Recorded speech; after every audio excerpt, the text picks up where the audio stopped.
ڕێبوار لەسەر ڕۆژی ڕابردوو بەڕێزت پۆستەکەت کرد نووسیت بای بای بای بای پاڤڵ تاڵەبانی و لە ژێرەوەش نووسیتە ئەوە زانیاریە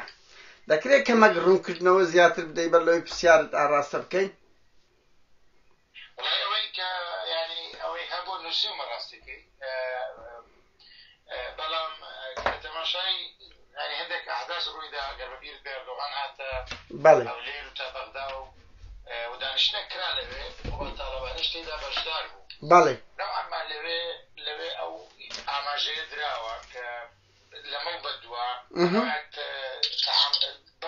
لەسەر ئەساسێک دەتوانن تەحمل لەگەیشتی بکەن کە بافڵ تاڵەبانی یان وازدە و سیاسەتانەی بێنێت یان جێ خۆی بدا بە قوبادی برای کە بەحساب نەرمونیانترە و بەحسابەکەکە کەمتر عیلاقەی هەیە لە بافڵ ئەوانە معلوماتێک بوون کە لەوێ دەرزەی کردووە هەندێک حاڵەتی دیکە شاتۆتە پێشێک کە پارتی بەڕاستی ئێستا تەسلیمی تورکیا بووە تەسلیمی ئێران بووە بە دەرەجەی ڕئیسی و ئێران ئەوەی دەویست لە نتیجەی ئەو هەموو زەخت و فشارە ئەوەی دەویست کە ئێستا پارتی بۆی دەکات و پارتی تابعی قەراری ماڵی شیعیە لە بەغدا و هاوپەیمانیانە جاریشکە گەڕاوتەوە ئەو ڕیزەی کە جاران لێ هات بۆ دەرێت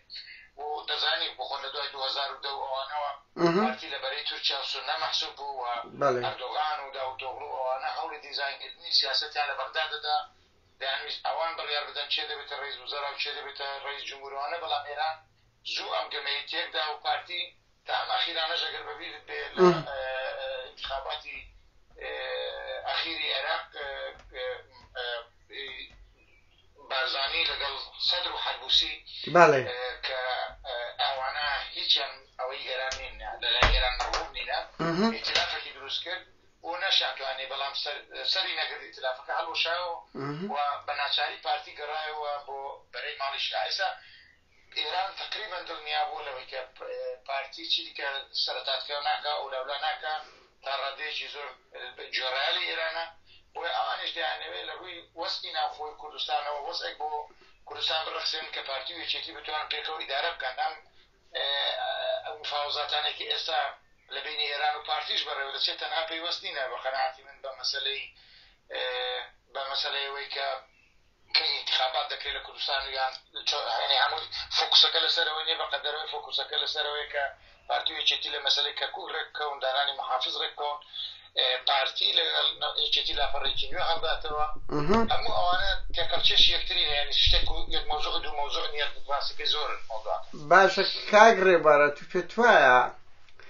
مەسەلەن تورکیا بڕیار دەدا و ئێران وابە بە ئاسانی دەستبەرداری پاڤێلێک دەبێت کە سەتا سەد ڕەهایی ئێرانیە مەسەلەن لەگەڵ تورکیانیە و مۆقعی جوگرافی یەکێتی وا دەخوازیتن لەگەر تورکیا نەرم بیتن و لەگەر ئێران یعنی ئەو هاوکێشە دروست بووە کە تو باست کرد کە قوبات بتوانی تەوازن لە مەبەینی ئێران و تورکیا ڕابگریتن گرنگەکە لێرە ئەوەیە کە ئێران سقەی بە قوبات تاڵەبانی وەکو جنابش باس کرد یعنی ئەوان سقەی مطلقیان بە بافڵ تاڵەبانیە بەڵام بەڕاستی ئەم سیاسەتەی بافڵ تاڵەبانی لە منطقەکە پیادەی دەکات بەهانەی داوەتە دەنووشێ بەس قادر جوێت لە منە بەڵێ بەس ئەگەر دەنگت قسێک زیاتر بکەی کاک ڕێبوار دەنگت بەڵێ ئەم سیاسەتەی بافڵ تاڵەبانی لە منطقەکەدا پیادەی دەکات بەهانەی داوەتە دەست تورکیا بۆی تورکیا تا قوڵایی سلێمانی بێت وەکو دەبینیشە تا ئێستا ئەو هەموو مەسەڵەن مەحمەلیان مەتاڕی عەربەتیان قەسف کرد تێکیاندا بە درۆن دێن ڕۆژانە لە ناو سلێمانی لەولا خەڵک دەکوژن هەتا ئێستا کاردانەوەیکی ئێرانمان نەدیوە کە سەخت بکاتە سەر حکوومەتی بەغدا لە ئەوەی کە نەیە لە تورکیا میشانەکە بەعکسەوە حکوومەتی بەغدا تەوافقی ئەمنی لەگەڵ تورکیا ئیمزا دەکات چونکە لە نهایەتدا من لەبیر نەچێت تورکیا و ئێران هاوپەیمانی یەکتر لە مەسائلی گەورەدا کە بێتە لەسەر ئارس هەبێت ئەوان لە یەک بەرەدانە وەکو چۆن کە سعودیە و هەموو دنیا ئیمارەت و ئەنا ئابلوقەیان خستە سەر قەتەر ئێران و تورکیانیان هێشتا ئابلوقەی سەرۆگرێت لە ڕابردوودا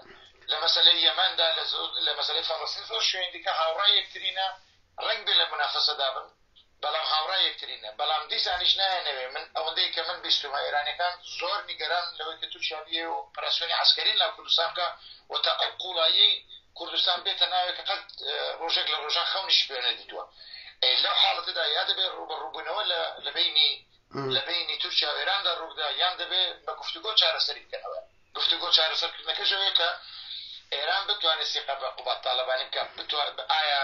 دەتوانێت ئەو بەڵاسە ڕاگرێت بچکە برایەتی پێڕانەگیرا لە بین ئێرانە تورکیا ئایا ئەو دەتوانێت ئەوە پرسیارە جدیەکەیە کە جەنابیشت ئیشارەت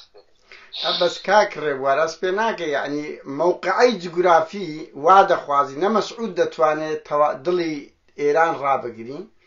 نا هەر کەسێک لە دەڤەری سلێمانی بێت دەتوانێت دڵی تورکیا ڕازی بکە ینی هەڵکەوتە جوگرافیەکە بڕیاردەرترە لەوەی قوبات بتوانێت ینی مەحاڵە ئەگەر تورکیا و ئێران کۆمەڵە کشتی هاوبەشیان هەبی بەڵام لە کاتێکدا کۆمەڵە خلافی سەرچیان هەیە ڕاگرتن چۆنەکە قادر مەسەلەن بۆ نمونە بەڵێ دەڕای ئەو هەموو ساڵەیە ئەگەر بەبیرت بێت تۆش لە کوردستان بووی لە نەوەتەکانەوە معارزەی ئێرانی حزبی دموکرات و کۆمەڵە و شۆڕژێران و سازمانی ئەوان خەباتوانە لە کوردستان هەبوونا لە پێش لە سەردەمی سەدامیش لێبوون لە پێش ئینتیفاضەشە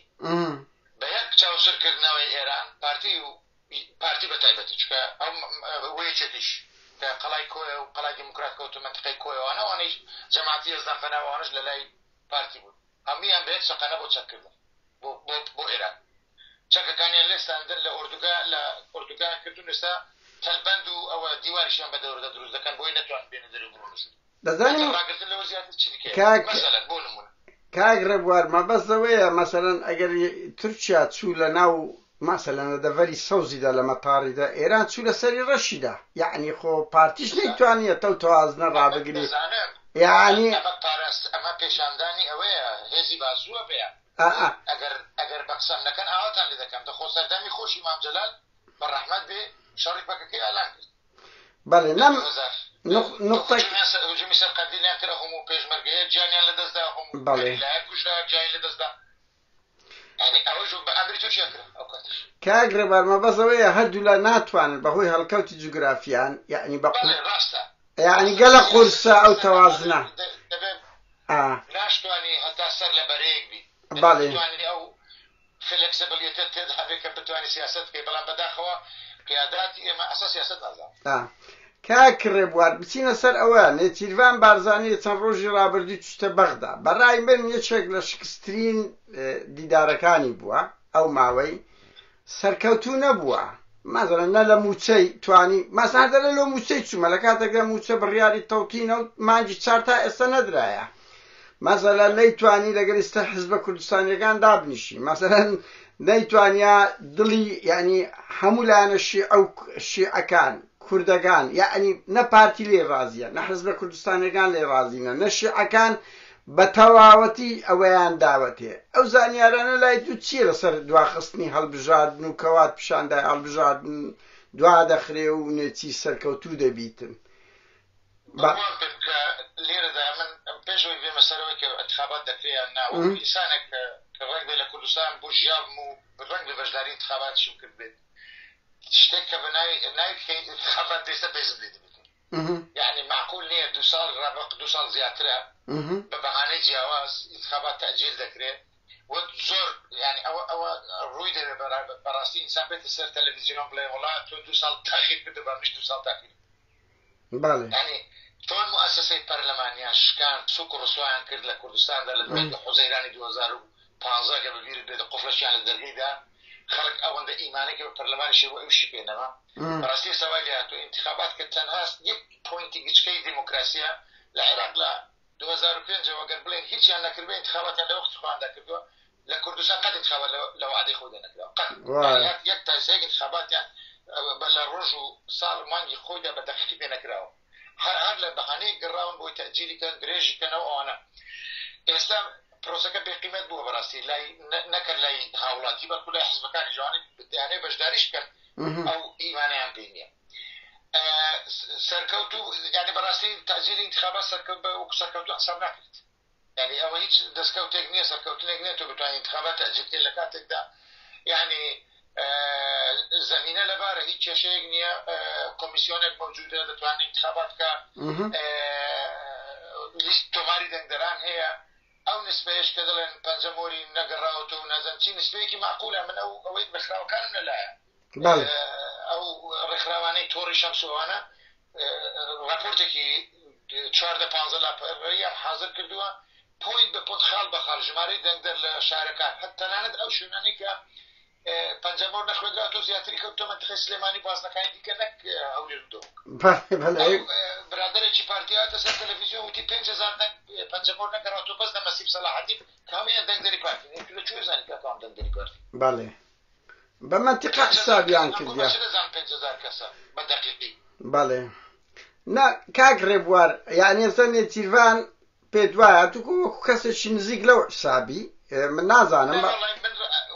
خەڵک لە خۆیەوە ئەو ناوەی بەسەر مندا بڕیوە من نە لە مەکتەبی ئەو ئیش دەکەم نە ڕاوێژکاریمە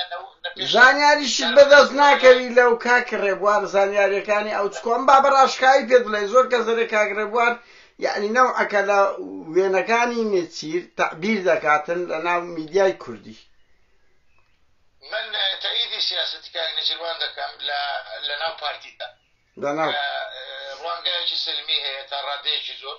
باوەڕی بە عنف ئەوانە نییە کە ئێستا ئەم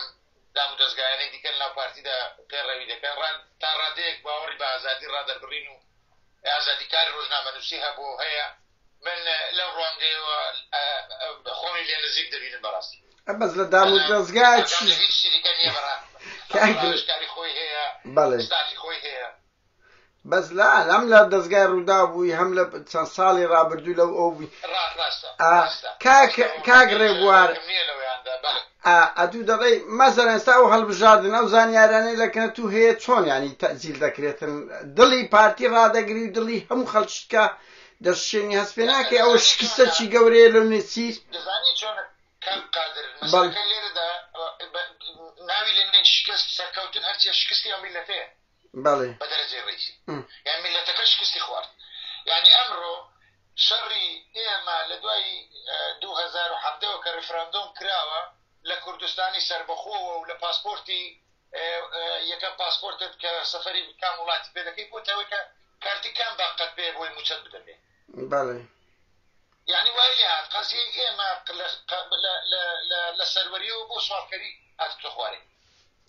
ئەوەیە شکستەکە بەڵام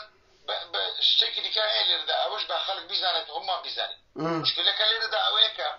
پارتی تەمەڕودێکی قانونی کردووە ئەم تەمەڕودە قانونیە هەتا سەر بۆی نەسە سەرێ ڕاستە ئەمڕۆ سەرۆکی هەرێمی کوردستان دەچێت لە بەغدا لەگە شیعەکاندا دەنیشە و بۆ ئەوەی لە داهاتوودا ڕێکاری دیکە لە دژی هەرێمی کوردستان نەگرنە بەر چونکە ئەمە مەخاوفیشی ئەوەیە کە ئێستا سەرۆکی هەرێم دەتوانێت بە مەرسومێک داوا لە کۆمیسیۆن بکە هەڵبژاردن دوا بخە قانونیە کۆمیسیۆنیش کۆمیسیۆنیش دیکە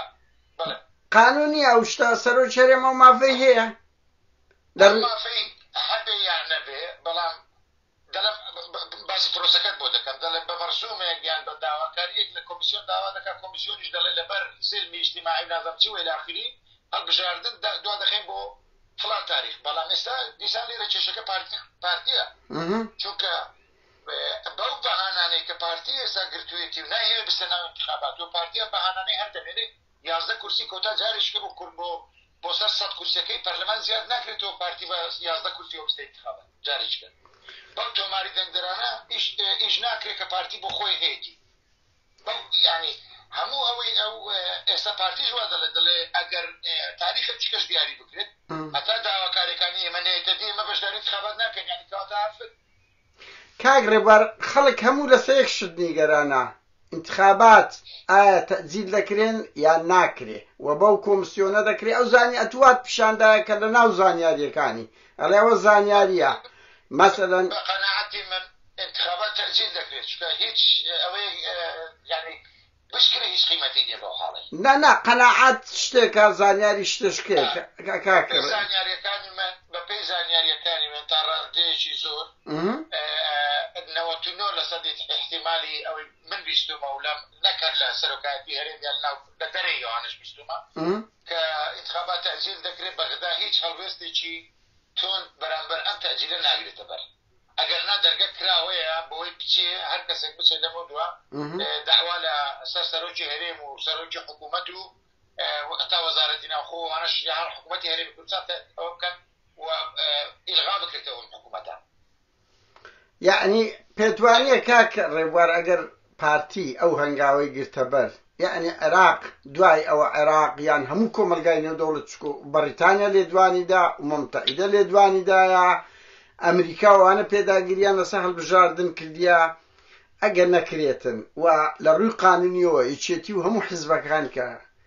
حکوومەتی عێراق وەکو کەمینەک بی ئێران وەکو کەمینەک بی لە بۆ پارتی بۆ خۆت دەزانی یعنی ئەوە گەمەی سیاسیە مەسەن پارتی چوو لەگەر یعنی لێکەوتەی خراپتری لەو پارتی لێ بتۆ لەوەی کە ڕەنگبی تەجیل بکرێ بەس دوای تەجیلکردنەکە چارەنووسی پارتی بەرەو چێ دەڕواتن هەر بە یاسا بەڵێ ئەم تەجیلکردنە بۆ خۆی کارێکی ناڕەوایە یعنی تەجیلکردنی انتخابات کارێکی ناڕەوایە و هەموو کەسش دەزانێوێت بەڵام ئەگەر تاریخێکی دیکەشدا بندرێ گرنتی ئەوە نیە لەو تاریخەشدا بکرێ مشکلەکە هەیە نا نقطەکە لەوە نیە ئەمە ئەمڕۆ نامان کرد مانگە چکە دەکەین مانگونیوە چکە دەکەین ئەو دەڵێت تا شروعی من یعنی دەبێت بەپێی ڕێسای پارتی گەمەکە بکرێت کاک ڕێبوار پارتی ئەوەکە دادەنێ قانونەکە دادەنێ کە چۆن انتخابات بکرێت نەکرێت کاک ڕێبوار ئەو زانیاریانە لای ئێمەیە کە شیعەکان پێیان گوتیە یعنی دەتوانین دۆ تەجیل بکەین بەس یعنی ئەمە گرنتید ناکەین کە چارەنووسی قانونی بەرەو چێ دەڕوا لێکەوتەکانی بەرەو چێ دەڕوا یعنی عێراق مەجال بدا تەجیل دەکرێت تەجیل دەکرێت ینی مەسەڵەن بڵێ هەرێم بەس دوای ئەوە هەر بە ناوی دادگای فیدرالی عقوبەیەکی زۆر گەورەی قانونی حکوومەت و پارتی بدرێتن یعنی خۆ سوودانی لە ناو ئەمریکا لەبەر چاوی بایدن گوتی انتخابات نەکرێ زۆر خراپە لۆ هەرێم هەموو دنیاوە دەر وانیا یعنی هەر بە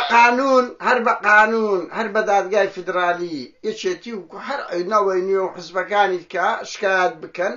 سزایەکی زۆر گەورەی قەوارەی هەرێم بدرێ و خودی پارتی بدرێ هەست پێ ناکرێ ئەو گەمەی نێوان ئێران و تورکیا شێت چکوازگە سەیرکرد سلاحەدین بەهادین زۆر تون قسە دەگا وەنیا هەموو ئەو حیزبانەی پاڤل توندە ینی پێت وایە پاڤل ئێران وا بە بەسیتی دەستبەرداری کەسێکی وا دەبی کە مطلقەن لەگە ئێران نزیکە بە نمونە پارتیش کەی ئیشی بە تورکیا ئەمە لەوێ مزانیتم ئێرانیەکان گوتیان مەسعود وەکو مناڵێکە کە وەزعی خراپ دەبی دێتە کنمان ئەگەنا هێمالمان دەکاتن وەنیا و ئەوان تەجیلی انتخاباتە ڕاستەکەی یەک لە ڕووی اعتیباری کۆمەلگەی نێودەوڵەتیەوە حسابێک بۆ هەرێمی کوردستان نامێنێت بێتە ناو ئەوەی بێتە حسابێ ئەمە یەک دوو وەکو خۆت گوتت یعنی ئەوە هەموو احتیمالاتێکی تێدا کراوەتەوە یعنی دەرگە بەسەر هەموو احتیمالێکی دیکەدا دەکەیەوە چونکە ئەتۆ حرەکەتێکی ناقانونی دەکەی و کاتە یعنی لە دەرەوەی قانون دەکەی وەکو چۆن ئەگەر ئەو ڕۆژەی کە پەرلەمانیان قوفڵدا شەڕی داعش نەبوایە و ئەو وەزعە جیهانیە ئاوا لە پشت حرەکە نەبوایە بڕوا بکە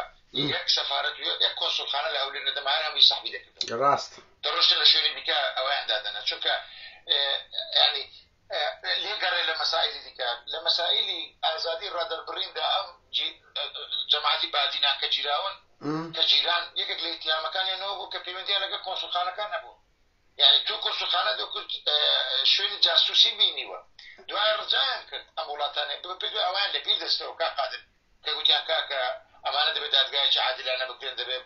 بەوانە گوتیان ئەگەر لە شوێنی خۆتان دارەنشین دەرتادن بەڵێ کاک ڕێوان نەکرد سەفارەتەکان من هەر ئێران کە ئەو ڕووبڕیار بەدەستەکی باڵایە لە عێراقەوەم بزانم ئەتا لەو تازەی خوشتی مەسعود بارزانی سەردانیان کرد و مەسعود ئیهمالی کردبوون ئەم باسییان کردیە وتیان یعنی ئەتا ئەخلاقی کەلتوری کوردەواری و فارسیش ئەوە نییە یەکێک بستەوێندەر مەسعود ئیهمالی کردیان مەسعود کەی لێی قەومی ئەو زەدێ لە دەرگامان دەدا ئەگەنا موعامەرەمان لەگەر ئەو هێزانە دەکە خۆ بەخۆش دەزانیانی سەدر و سونە و مەسعود کە کەتنە دژە بەرە ئێران هەرسێکیان هەرێکی و بە نەوعێک وێران کردوونە ینی لەلای ئێرانەوە بە تێکدانی ماڵی شیعی بەڵێ ئەوجا یعنی پێت وایە ینی ئێران کە بڕیاردەرە کە هەمووتان دەڵێن مەسەڵەن من قەزم لەوەیە بای پاڤێل من پێم وایە پاڤێل دەمێنێ لەبەرەوەی لۆ ئێران لەوەی مخلصتری پەیدا ناکاتن و پەچی ناکەوێت ئەوە قوبات ئەو کەسە نییە بتوانێت تەوازن ڕابێت کەسێکی ڕاڕایە کەسێکی مزدەوجە خێزانی ئیسرائیلیە بۆ خۆت دەزانی یعنی ئەوە لۆ ئێران قورسە بێتن پاڤلێکی مطلقی یان جاشێکی مطلقی وی ئێرانە باوا بڵێن قادر مەسەلەکە هەر وەلا بۆ ئێران نییە بەس دەبێ ئەوەی کە لەگە ئێران پشتیوانی دەکات دەبێت بتوانێت کەمترین مەشاکلیش بۆ ئێران دروستکە هەندێک کێشە شخصی دیکەشی هەیە کاک بافڵ کە بەڕاستی هەر مەسەلەکە سیاسیە نییە ئەنی ئێستا حاڵی حاضر لەسەر ئەو پارەی کە لە بانقی ئەبوزەبی بلۆک کراوە پارەکە کەم نییە 350 میلیۆن دۆلارە ئەوانە بە ئەوراق تەثبیت بە دۆکومنت کراوە تەسلیمی وەزارەتی خەزانەداری ئەمریکا کراوە بەریتانیا تێگەیاندراوە 9 میلیۆن پاوەند چۆتە سەر حسابی شخصی ئێستا محکەمەکەی بۆ مانگی 6 تەجیل کرا دەزانی مەسەلەی پارەشتنەوە ئەوانە لە ئەوروپا ئێستا سزای قورسی لەسەرە یعنی کۆمەڵێک شتی کاک بافڵی هەیە مەسەلەکە هەر وەلای مطلق بۆ ئێران نییە ڕەنگ بێ وای لێ بکات کە ئێران بەدوی بەدیلی بیدا بگەرەکە برایەکێتی بۆ چێ دەیگوت مەسەلەن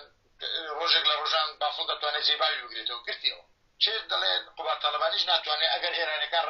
بتوان تەعامل لەگەڵ بکەن یان تورکیا بتوان تەعامل لەگەڵ بکەن بەهەرحاڵ من پێما بەپێی هەڵکەوتەی جوگرافی مەحاڵە یەکێک لە منطقە ڕاستە ئەوە 100% لەگەڵدامە ئەوە لەگەڵدا بەڵام مامجەلالیش تا ئەو ئەخیرانە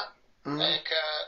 ئەوە بوو دڵی تورکیا و ئێرانی بە یەک ئەندازە ڕاگرت بوو لاقەشی لە ئەنقەرە بوو یەک لە تاران بوو بەس کەسێتی بە وجدان بڵێن کەسێتی تاالبانی لە چێ و کەسێتی ئەوانە لە چێوە نیە یعنی تاالبانی ئەتیبارێکی دەکرێت یعنی ئەو تەوازونە ڕادەگیرێ بەڵام ئێستا مەسەڵەن ناو پارتیدا تەوازونەکە نەشیروان بارزانانی ڕایگرتووە هەم لە ئەنقەرەوە هەم لە تاران کاگرێ بوار وەکو سیاسی کلاسیک ڕویان بەس لێک شوێنە ئەنقەرە لەی شوێن دیکەن کاگرێ بار یعنی بە مختصەر ئەو سەردانەی نێچیرت پێ چۆنە یعنی دەزانی چۆن بۆ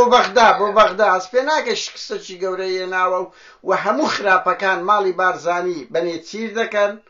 کەی پێیان بووێ نێچیر بەکاردێنن ئەوە دەڵێن باوکیشی وا بووە کاگرێ بوار ماڵی مەلا مستەفاش هەر شتێک بە ئیدریسی دانات قسە لەسەر ئەوانە ناکەم لە ڕابردوونە ئەوانە بەڵام لێرە ئەزمەیە دروست بووە ئەزمەیە لە غیابی ئەوەیە کە حکوومەتێکی عاقڵمان نییە ڕئیس وزرایەکی عاقڵمان نییە دوو حزبێکی عاقڵیشمان نیە کۆ ئەگەر ڕۆژی خۆی لە حوزەیرانی 2015 دانیشتمانە و حزبانە قانون سەرۆکاتی هەرێمیان تعدیل کردبا وتمان کاک مەسعود تۆ دوو دەورە سەرۆکی هەرێم بووی 2 ساڵیش بۆ زیاد کراوە خۆ حافیزت بێت سەرۆک لە ناو پەرلەمان هەم دەبژێرین و قانونەکەی تعدیل دەکەین بڕوا بکەن ئەزمان ڕووی دەدا نە پەرلەمان واسوب دەبوو ئێستاش ئەگەر ئەحزابی کوردستان لە ماوەی ڕابردوودا کە ئەو کەیسە لە محکەمەی فیدرال بوو توانی بەیان دانیشن بگەنە حەلێک ئەم مەسەلەی انتخاباتەش ئەوەندە سووک و بێقیمەت دەدەن باشە ئێستا دەڵێن وەڵا محکەمەی فیدرال لە دژی کوردیش دەکەن وەڵڵی کە قادر بڕۆ تەماشاکە 22 دانە داوا لەسەر تا ئەو ئەخیرەی پێشوو ئێستا بۆتە 24 شتووە داوا لەسەر کورد تەسجیل کراوە لە محکەمەی فیدرالی دوانی عەرەب بووە ئەوەی هەموو کورد لەسەر خۆ تەسجیل کراوە خەڵک لەوەی کە لە هەرێم جێلی ڕانە گیرایە بە ناچاری پەنای بردە بەر دادگای فیدرال محکەمەی فیدرالی هەدی بیستە کوێ زەحمەت دەبێت خۆ لە پیسەر شاخت دێ بگرێت پێ بڵێ تێرۆریست دوایە جا بۆیە لەو ڕوانگەیەوە تەسەوڕ دەکەم لە غیابی ئەوانەدا سەرۆکی هەرێم دەهێوێ و دەورە ببینێت کە هەر نەبێت ئەهوانکەرەوە بێت ینی بەس کاگرێ بوار هەست پێ ناکەی بەس ئەگەر تەجیل بکەواتە بەس دڵی ماڵی خەزووری و پارتی ڕاگرت و دڵی هەموو خەڵکو و حیزبەکانی بکەی شکاند وە یعنی بە تەواوەتی کۆدەتای بەسەر دیموکراسیەت دادەکا ئەگەر نێچیر تەجیل بکات دەڵێن یەکشەم کە ئەو بەرنامەیە هەیە یعنی لۆ دڵڕاگرتنی پارتی هەموو حزب و دیموکراسیەت و خەڵکی کوردستانی بە قوربانی ماڵی خەزوورانی دەکا من تەسەوڕ دەکەم من یەک قسەم هەیە یعنی خۆزگای و قسە ئەوانەی کە تووشمان لێ ڕادەگرن بە ئەوە بن یعنی بە ئەگەر ئەم تەجیلکردنە ڕێ لەوە بگرێت کە کوردستان پارچە پارچە و خوێن نەڕژێ نەزانم چی و چی و إلى آخره وە گرنتی ئەوەی هەیە بکە انتخابات بکرێ قەیناکە بەڵام مشکلە ئەوەیە ئەم تەجیلە دەکرێت انتخاباتیش ناکرێت بەڵێ يعني كشكل لێرەدا حوتی مانجی حوت كوميسيوني شان دوشيتو بو هر تاريخ التأسيسي كان ذكرت مانجي دولو بس كوميسيون نامنه ككوميسيون نما أجا بتشي كوميسيون انتخابات كان زحمة هر كاك ربوار برياري دادگای فدرالی هاتی هر دبی بو کمیسیون عراق بکری اگه چند تأجیل بکری چند تأجيلش بكرة دبي بو بكرة بو كومسيونا بكري يعني دبي كومسيوني بالي برواية شيء راسخينة بلا دروس بوا لا بارتي شو نية شتيش نعمل انتخابات بكرة لبوس بالي اگر بیان نسبة انتخابات بكان وسختي دوليش عم بو درجة لسرنية يعني من واحد ذاك جاران شرمشكوي كان لا أو ذاك الكومالجي لدولة تكسا حسابي بوشك وكومالجي لدولة كان زرت عم بليده والناس أنا مو بيمنتير شورده والله سبيدا كان دروخين كاغرب وار دوای شت تو لسردمك او دوای بسيا تو لسردمك وكو درويش شمالي بارزاني بوش وايا ناني زور لنسينا كانت معزبي مسعود بوي ما بارتي بوي او دنگر رخنگري استاني كوا مغزوب علي ناتواني سفر بكي وابزام ناتواني اتوجو شيمي ناتواني سفري كردستان والله 200 سالة كردستان ونداكو باقي خمدي ونهيج لكاتك داتو لسردمك يعني لسر سامقاني بارزاني بو نسينكان زور بو او كودتا لتسيو القولا وكاك ريبوار زاني شونا مثلا كودتانا بو بخدا بس لنا آخر وانا بوي بيشتر نسينتيا وانيا زاني شو ليميتك بورخنا ابو ما او ليميتا ما ندى بزا بس دولا اولش نما يعني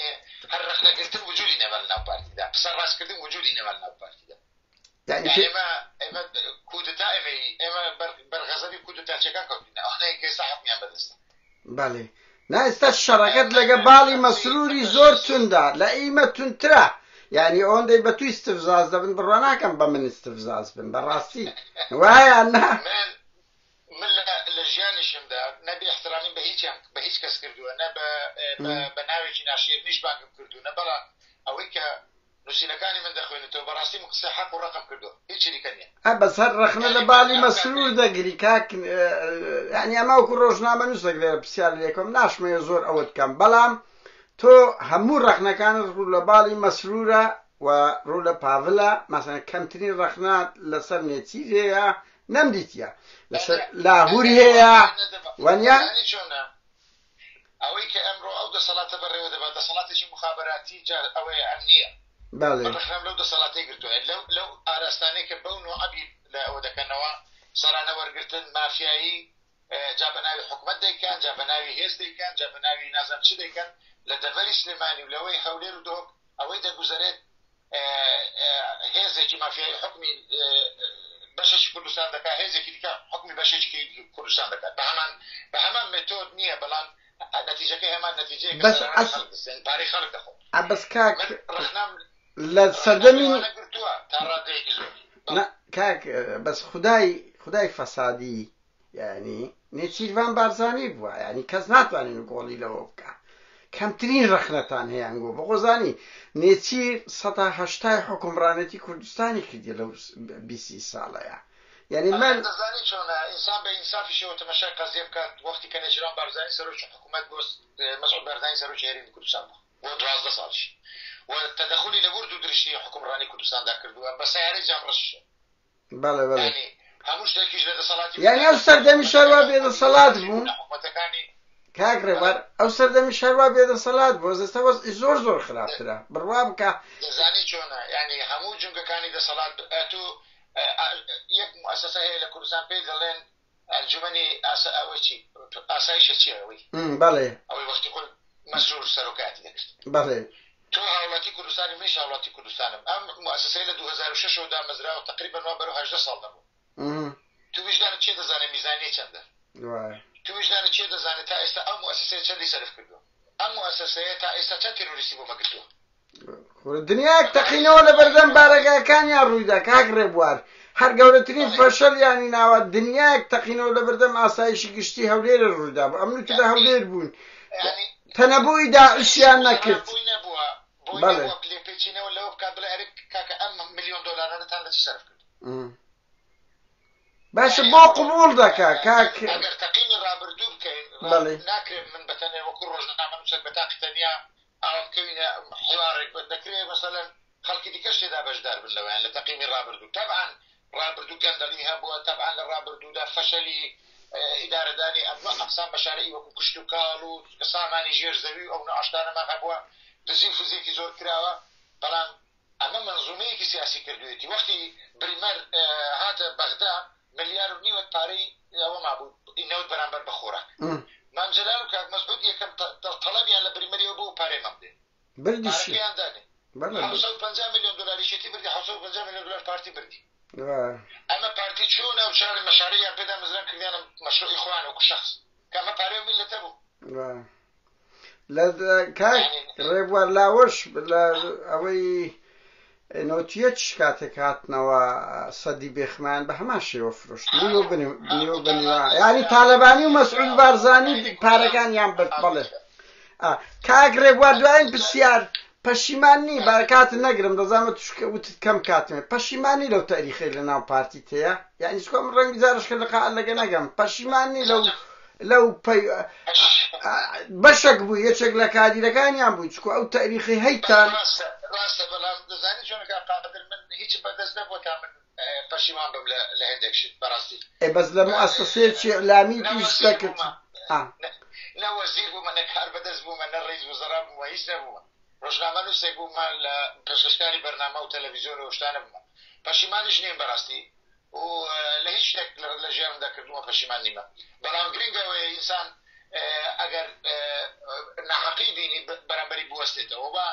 ڕجاشم هەیە لە ڕێی ئەوەی بەرنامەی خۆمانەوە کە ئێمە هەممان ڕۆژنامە نووسین بە بیرروای جیاواز بە تێڕوانینی جیاواز بەڵام لە نهایەتدا ئەوەی دەمانەوێت خێر و بەرەکەتە خێری خۆشیە بۆ میلەتی خۆمان دەنا هەدەفی شخصیمان نییە بەڕاستی من هەدەفی شخصیم هەبای لە کوردستان نەداهات بەدەری بەردەوام دەبووم لەسەر ئەو ڕێبازەی کە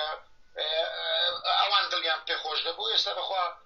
زۆر ژیانم لەو کاتە باشتر دەبوو یعنی لە ڕووی مادیەوە بەڵام قەت لە ڕووی معنەویەوە ئەو ڕێبوارەی ئێستا نەدەبوو بیژدان ئاسوودەترە ئێستا بەلای کەمەشانم ئاسوودەیە قەدرم لە کەس نەکردو ڕۆژێک لە ڕۆژان یەک نەفەر با لە کوردستان ڕاست بێتەوە لە ئەم کابرایە لە موسسەیەک بووە بڕیاری بەدەست بووە منی نامبڕاو کردووە منی دەرکردووە یا سوکایەتی پێ بەس کاک ڕێبوار لە بۆم نییە من ئەمریکا لە ئەوروپا دەسوید دەژیان من هاتمە ئێرە سێ وشیان فێر کردم یەکێک لە وشەکان فلۆت بوو یعنی ئەمە ڕۆژانە فێر دەبینە بچووکترین شت وانیا هە بچووکترین شت ڕۆژ نییە کەسمان پێ 6,000 وە نەرێن یعنی هەر یەکەو بە پێ قەبارەی خۆی ئاسایی ئەگەر ئینسان داوای لێبردن وەڵا لە سەردەمێک پەراشکایی پێت بڵێم لە سەردەمێک ئێوە یەکێک لەو قەڵەم بەدەستانە بوون دیفاعتانە و سیستەمانە کردیان من نامەوێت زۆر بچینە ناو قوڵای بەس بەشێک بوونە بە پێی تواناتانەوە بکرێت چاک بکرێت کا قادر هەندێک کەس لە هەندێک مەرحەلە دەگاتە قەناعەت کە پێی دەڵێن کامل بوون مارکیز وا دەڵێ هیچ تەوەقع لە کەس نەما هیچ قسەی هیچ کەس بۆ مهم نەما و بزانە کامل بووی ئێمە لە سەردەمانێکدا ڕنگ بە کامل نەبوو ڕنگ بیرمان هەموو دەمەشکرمان لەوە دەڕۆیشت کە بەڵکو بتوانین شتێک بگۆڕین بەڵکو هەندێک شت گۆڕانی بەسەدای بەس دیتمان وان نییە و قەتیش ڕوو ناداتەوە لانا خراپتر بوو برادران هەر بۆ زانیاریدا ساڵی 2001 کاک ڕێبوارێشێک لە زیندانیە بدایەتەکانی خودیش دەسەڵاتی پاراستن بوو ماوەیەک دەستگیر کرا چەند ڕۆژێک وازانم کاک ڕێبوار وانە لە سژنی ئاسایشی هەولێر بوو لەسەر چ بوو کاک ڕێبوارە بۆی یعنی ئەمە ڕەخنەمان لێت گرت بە ئەو لایەنە پۆزەتیڤەشت خەڵک بزانێ من هەرچەندە تو یەکەم زیندانی بدایەت نەبووی بەڵام لە 2000ەکان بوو یازم 2001 بوو لەسەر چێ تویان گرت ئاسایشی گشتی و پاراستن تارێک ئەو کاتە نووسی بووم کە دەبێت مام جەلال و کاک مەسعود داوای لێبوردن لە خانەوادەی شەهیدان و ئەوانە بکەن کە لە بەناحەق لە شەڕی ناوبوو کوژراوە ئەجەوە چی تێدایە تویان گرتیە یان ئەو دەمی زۆر بوو تۆ حەدت نییە قسەی وا بکەی بۆ خۆیان ساڵێک دواتر هەر دووچیان داوای لێبوردنیان لە خەڵکی کوردستان بەڵێ 17 ڕۆژیانە ژوور و پەستای وەنێ باشە کاک ڕێبوار ڕۆزە میان تێ زۆر سپاس بۆ ئامادەبوونت مەمنونم زۆر سپاس بۆ بەرزاریت تۆ دەیانبینی بشارێک بوونە لەوێ هەرچیشیان کورتۆ گەردەنیان خۆش وازە بێگومانەوە خەڵکە دڵی کەسمان پێڕازی ناکرێتن کاک ڕێبوار هەموو کەسمان پێڕازی ناکرێت گرنگ وجدانی خۆمانە سپاس کاک ڕێبوار بۆ کاتەی ئامادە بە بورە سەرچاو هاوڕێیان دیدارێک بوو لە کاک ڕێبوار کەریموەلی ئەوەی ئێمن زانیتم یەکشەم کە دەڵێن یەکشەم هاوڕێیان لەبەر ئەوی ڕەنگی بێک دەقە گۆڕانکاری بکرێ یەک دقه نێچیر ئەو بەرنامەی هەیە زەقتەشی زۆری گەورەی مامی لەسەریتی بەڵام هەر زەختی مامی نییە، سەر زەختیشتی هەیە، زەختی ئەوروپا و ئەمریکاش هەیە، کەس نازانی. بەڵام هەوڵەکەیە بۆ دواخستن. بەڵام ئەو دواخستنە بازەکەی زۆر گران لەسەر خودی قوارەی هەرێم وەکو ئەو قوارەیە و لەسەر خودی پارتیش دەوەستێ. و ئێران ئەوەی لۆ بکات جگەلەوەی سازشی گەورەی پێدەکات هاوکات بە ڕێگایشکە وەکو دوێنێ من ڕامگەیان کە زۆر کەس بە غەڵەت تێگەیشت. وتم داوایان مەسعود نێچیر گوتیتی پاڤلمان لۆ ڕازی بکەن، گوتیان دەرەقەتی پاڤل نایەن. ئێران نەک دەرەقەتی پاڤل دێ، دەرەقەتی عێراق و یەمەن و ئەوانەش دێ، بەس وەکو گورگێک لە بەرامبەر پارتی دایدنێ. بەرحاڵ هاوڕێیان پێشاتی زۆر خراپ هەیە، هەمووش لە ملهوڕی مەسعود بەس دەیەوێت قسەی دەدۆڕێ و وای گوتیە کە 45 کورسیەوە ماڵ ئەوای لێ سیاسەتکەین باشترە بە زەلیلی بین ببینە 20 کورسی، یان ئەوەتە تەوازن نەگەیەکێتی بێتن. گوت بینامەیە ئەوەندە عمرم مایە دیسان 50 بە 50 ببینمەوە. بەڵام من پێم وایە وەزعی پارتی لە هەموو لایەک خراپە و ئەو تەوازنەی پێ ناکرێ. ئەگەر لە ئێران نزیک دەبتەوە تورکیا و ئیسرائیل و ئەمریکاش هەندێک لێ قبوڵ ناکەن و هەڵکەوتەی جوگرافی پارتی وا ناخوازیتن بتوانی دڵی ئێران ڕابگری. بەهەرحاڵ لەو چەند ڕۆژەی ڕابردوو پێشاتی زۆر مەترسیدار هەیە، کەسش نازانی سبەینە سەعاتەش کە چ دەبی ڕێکەوتنەکە و نێچیر هەرچەندەکە یعنی فاشلترین بە من فاشلترین سەردانی بووە هیچ سەرکەوتنەکی بەدەست نێناوگورە لیستی کوردستانی کەزەگەری دانەنیشتە نەیتوانیا یعنی یەکێک سەرۆکی هەرێم بێ دەبێت دڵی هەموو لایەک ڕابگری بتوانی هەمووان کۆکاتەوە، نەیتوانێت تا ئێستا حیزبە کوردستانیەکان کۆکاتەوە، قەنەعەتێکی مطلق بە شیعە بێنێ، بە مجتەمەعی نێودەوڵەتی بینی. لەو ڕژماڵی خەزورانی پارتی لەی ناقایلن لە کاتێکدا لۆ مەسەلەی هەڵبژاردن ساریانەوە نەکرد کاتێکە گوتیامە بایکۆت دەکەین. کاتێکی خۆش، زۆر سوپاس بۆ ئامادەبوونتان. ئەو کاتێ دەگەم و کاگڕێوارتان بردەسەر.